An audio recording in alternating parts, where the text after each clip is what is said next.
अब तक 96,000 शिकायतें प्राप्त हुई हैं, जिनमें से 75,000 शिकायतों का समाधान वो कर दिया है।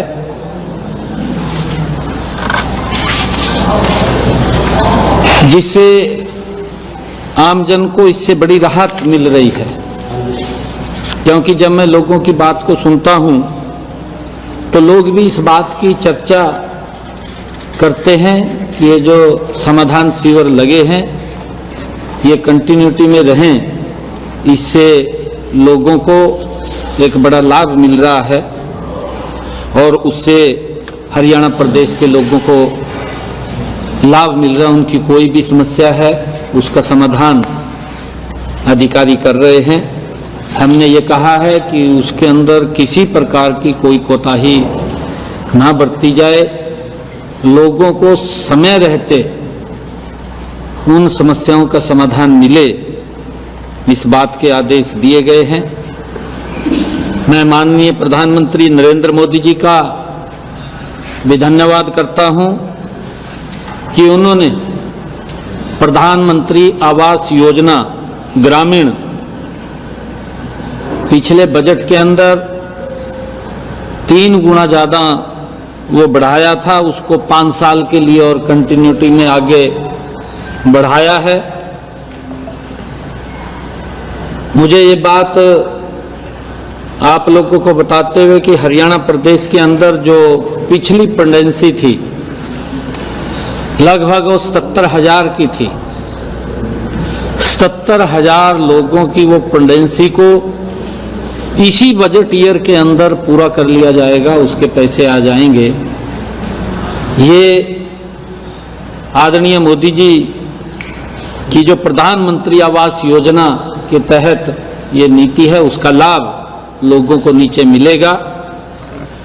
और हमने अगले बजट ईयर के अंदर सभी उपायुक्तों को ये भी कहा है कि अगली लिस्ट के लिए सर्वेयर नियुक्त कर लें और उसका सर्वेक्षण करके जो भी पात्र व्यक्ति है, ऐसे सब पात्र लोगों को प्रधानमंत्री आवास योजना के तहत जो हमारा कमिटमेंट है कि हर सर के ऊपर छत होनी चाहिए, वो मकान देने का काम हमारी सरकार करेगी। और इस जो डोर टू डोर सर्वे होगा, इस सर्वे को इसकी निगरानी हमारे जिला उपायुक्त करेंगे, ऐसा आदेश दिया गया है। हम जल्द से जल्द इस सर्वेक्षण का काम पूरा करवाकर गरीब और जरूरतमंद लोगों को उनके सपनों का घर देने का काम जो हमारी सरकार का कमिटमेंट है वो करेंगे। प्रधानमंत्री आवास योजना ग्रामीण के तहत जैसा मैंने कहा है कि पिछले जो 77,000 लोग जिनकी पेंडिंग लिस्ट थी, उसको इसी वर्ष में वो पैसा जारी होगा और उनको काम चालू हो जाएंगे, उनको मकान मिलेंगे, ये भी निर्णय किया है। हमने प्रदेश में 84 लाख लोगों को सालाना 1,000 किलोमीटर मुफ्त यात्रा हरियाणा रोडवेज की बस में यात्रा की सुविधा दी थी। हैप्पी कार्ड की योजना हमने शुरू की थी।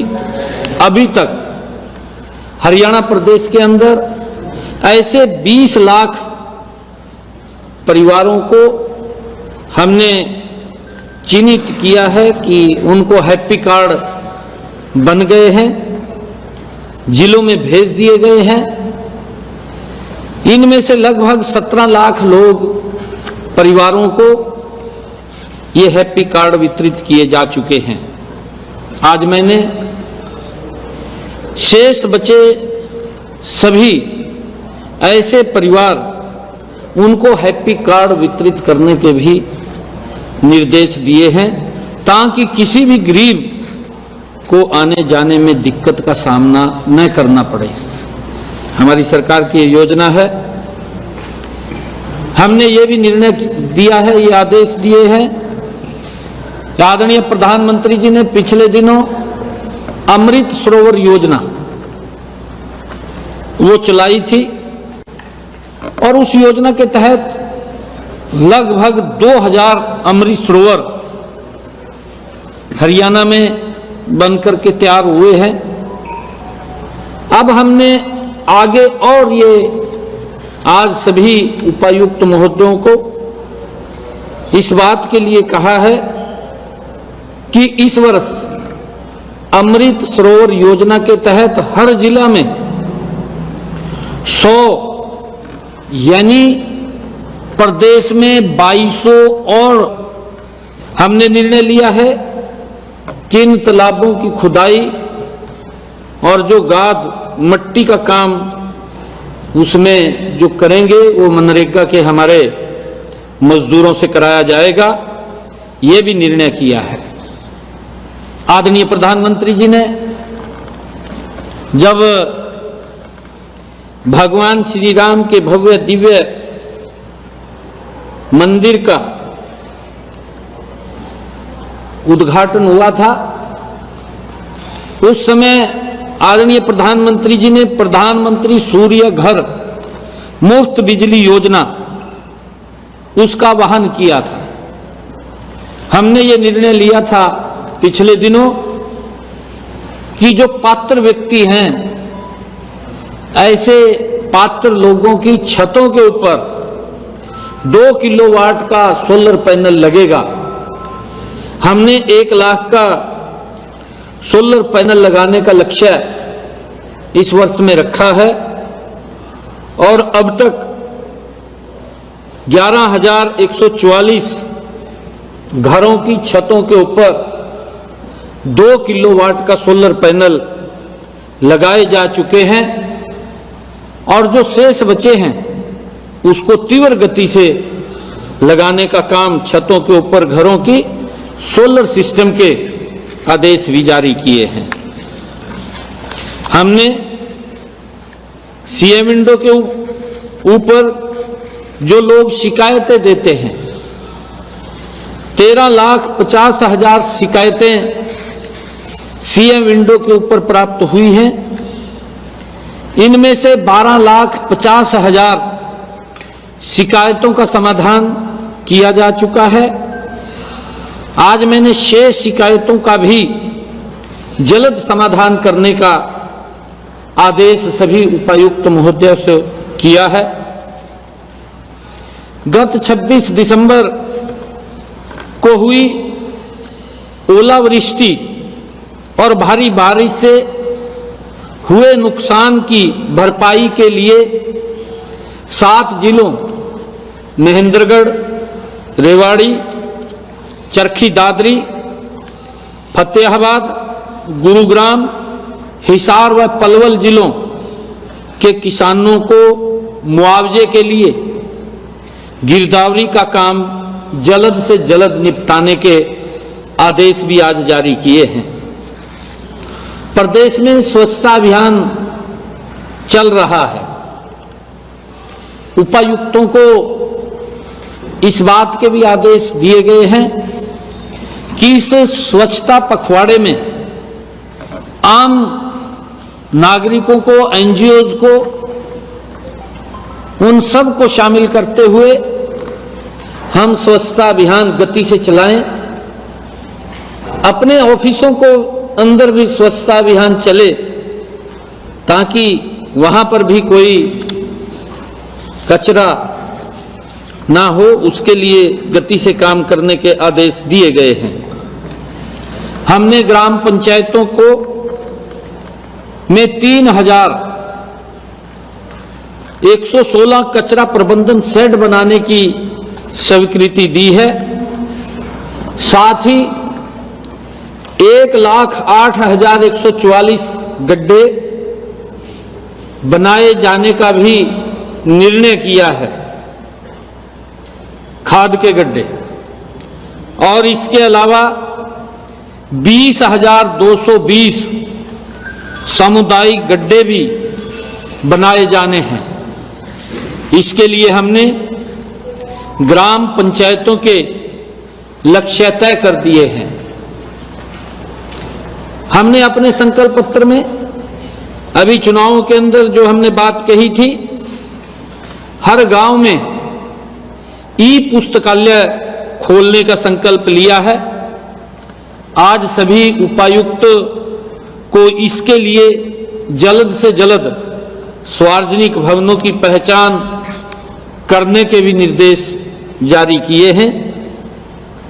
हमने ये भी आदेश किए हैं कि प्रदेश में पशुओं की गणना का कार्य भी चल रहा है। सभी जिला उपायुक्तों को 25 मार्च 2025 तक हर साल में अपने अपने जिला में पशु गणना करवाने के निर्देश भी जारी किए हैं। हमने अपने संकल्प पत्र में हर जिले में कुछ बड़ी परियोजनाओं बनाने का भी संकल्प लिया है। उपायुक्तों को इस बात के लिए भी निर्देशित किया है कि अपने अपने जिला में प्रोजेक्ट्स के लिए उचित भूमि की पहचान व अन्य जरूरी प्रशासनिक प्रक्रियाएं जल्द पूरी करवाएं। और हमने, क्योंकि हमारी सरकार जनता के प्रति जवाबदेह है, हमने सभी उपायुक्त महोदय को इस बात के आदेश दिए हैं कि आप अपने टेरिटरी में, जिला में जितने भी ऑफिस हैं, उन सब ऑफिसों को, अधिकारियों को बुला करके वहां पर मीटिंग करें। जो इस बैठक के अंदर आदेश हुए हैं उनको नीचे तक लागू करवाएं, ताकि हरियाणा के किसी भी व्यक्ति को ऑफिस में जाते हुए हिचकिचाहट महसूस ना हो। शालीनता से लोगों की बात को सुन करके उसका समाधान करें। ये आदेश दिए गए हैं। और आज कई विषयों के ऊपर चर्चा हमने की है। एक बड़ा ब्रीफ नोट आप लोगों के पास आ जाएगा, उसके माध्यम से भी बहुत सारे निर्णय, क्योंकि सुबह 11 बजे से लेकर के 6:30 बजे तक लगातार मैराथन मीटिंग रही है। और इस मैराथन मीटिंग में जो आज चर्चाएं हुई हैं, मुझे पूर्ण विश्वास है हरियाणा प्रदेश के लोगों को उसका लाभ मिलेगा। आज श्री राम लला जी की मूर्ति प्राण प्रतिष्ठा को 1 साल पूरा हुआ है। मैं इसकी भी सभी को बहुत बहुत बधाई और शुभकामनाएं देता हूं। प्रयागराज जाएंगे सर, आपके प्रयागराज जाने का कैंपेन जाएगी, आप लोग किस तरीके से प्रयागराज जाने के लिए तैयार? बिल्कुल, प्रयागराज महाकुंभ के अंदर हम सब का सौभाग्य है कि वहां जाने का अवसर मिलेगा। हम जाएंगे, आप सबको भी आमंत्रित करते हैं कि आप लोग भी वहां परिवार सहित पधारें। चर्चा हुई है जो कोरोना का जो नया वायरस आया, उसके डायरेक्शन दी है इसको की व्यवस्थाएं करें। बिल्कुल, उसके लिए हमने कहा है कि जो भी हॉस्पिटल है, स्वास्थ्य विभाग है, हमने कहा है कि सभी अधिकारियों को बुला करके उनको दिशा निर्देश को जारी कर दें। हमारी सरकार की जवाबदेही जनता के प्रति है। हमारे सभी सरकार के मंत्रीगण, हमारे सभी विधायकगण और हमारे सभी प्रशासनिक अधिकारी जनता की जवाबदेही के लिए काम कर रहे हैं। लोगों को किसी प्रकार की दिक्कत महसूस न हो। अगर कहीं पर कोई समस्या है, हमने ये भी उपायुक्त महोदय को कहा है कि उस समस्या की जड़ में जाइए, उसको देखिए, समझिए। आपके पास समाधान निकलता है तो आप निकालिए, नहीं आपके पास निकलता है तो ऊपर भेज दीजिए, हम निकाल देंगे। ये स्पष्ट आदेश करें और इसका लाभ हमारे हरियाणा प्रदेश के लोगों को मिलेगा। मैं बहुत बहुत धन्यवाद करता हूं। सर, आज अमित शाह जी के साथ वर्चुअल बैठक हुई है ड्रग तस्करी, उसको लेकर क्या कहेंगे सर? मोटे तौर पर तस्करी और को रोकने के लिए सिक्योरिटी को वर्चुअल बैठक हुई है सर। आज क्षेत्रीय सम्मेलन था। आदरणीय अमित शाह जी, आदरणीय नरेंद्र मोदी जी के तत्वाधान के अंदर देश को नशे से मुक्त करने का एक बहुत बड़ा बीड़ा उठाए हुए हैं। आज हमारे यहां क्षेत्रीय वर्चुअल बैठक थी और उसमें बहुत दिशा निर्देश दिए गए हैं।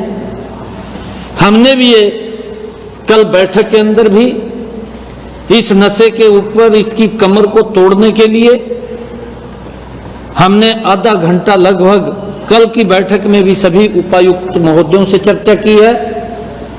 आज हमने सभी उपायुक्त महोदयों के साथ भी चर्चा की है ताकि इस नशे के खिलाफ सख्ताई से हम निपट सकें और इस नशे को खत्म कर सकें। आज वर्चुअल मीटिंग के अंदर आदरणीय अमित शाह जी ने सभी प्रदेशों के मुख्यमंत्रियों से और सभी प्रदेशों के राज्यपाल महोदयों से उनके क्या क्या काम, सुझाव भी उन्होंने लिए हैं और हमने क्या क्या काम पिछले दिनों में नशे को रोकने के लिए उठाए हैं, वो सारा ब्रीफ के अंदर उन्होंने जानकारी ली है। और आदरणीय अमित शाह जी ने कुछ दिशा निर्देश भी दिए हैं।